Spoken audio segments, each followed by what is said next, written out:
Il y a un ou deux trucs que je comprends pas de la part du Rassemblement National qui a décidé de mener une véritable fronde depuis quelques jours contre le ministre de l'Intérieur Bruno Retailleau. Déjà, le principe de tirer sur ses alliés, j'avoue que ça m'échappe. Mais visiblement, le Rassemblement National, par la voix de Jean-Philippe Tanguy entre autres, estime que Bruno Retailleau n'est pas un allié. Pour deux raisons. D'abord, à cause de ses valeurs trop conservatrices, donc en fait par là le Rassemblement National assume qu'il a renoncé à un certain nombre de ses propres valeurs. On n'en doutait plus, mais là, ça s'officialise quand même.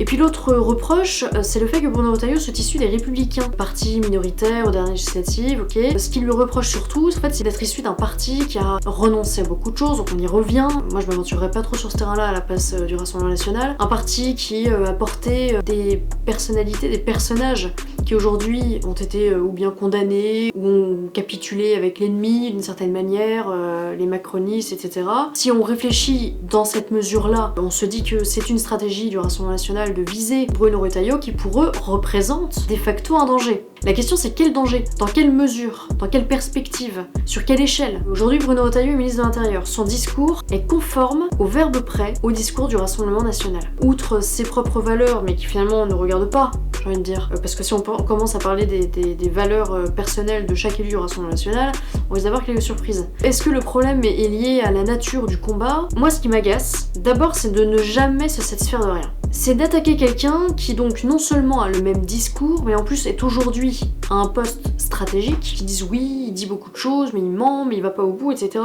Je suis désolée, t'es ministre de l'Intérieur aujourd'hui, t'essaies de virer un mec sous OQTF, tu te prends un scud de la CEDH qui veut surtout pas qu'on fasse de mal aux étrangers, et un scud de l'Algérie qui veut pas reprendre ses compatriotes. Et autour de lui, tout le monde se couche. Bruno Retailleau est quand même le seul à avoir ouvert sa gueule pour dire la politique étrangère de la France est nulle, il faut qu'on reprenne les rênes, et il faut qu'on dise à l'Algérie qu'on a aucune leçon à recevoir de ce pays. Sur l'affaire Boualem-Sansal, Bruno Retailleau a été le seul de ce gouvernement à prendre position, à se risquer à prendre position. Ou bien c'est une stratégie électoraliste, ça va même jusqu'au clientélisme. On parle beaucoup du lobbying dans certains partis, notamment à la France Insoumise, qui fait du clientélisme à 150%. Là on a Jean-Philippe Tanguy qui nous dit « Oui, mais Bruno Retailleau, il est contre le mariage gay. » Et du coup enfin, je veux dire, si c'est ça le sujet principal qui fait que Bruno Retailleau n'est pas légitime, ne devrait pas être à son poste et ne devrait même pas prétendre à la présidence des Républicains, c'est un peu léger. Moi, il y a une phrase qui m'avait marqué de Jean-Marie Le Pen en 2019 que j'avais rencontré et qui m'avait dit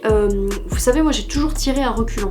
J'avais beaucoup d'estime pour Jean-Marie Le Pen, mais cette phrase m'a marqué parce que je trouve qu'elle résume parfaitement la stratégie politique du Rassemblement National depuis toujours. Tirer à reculons. Voilà.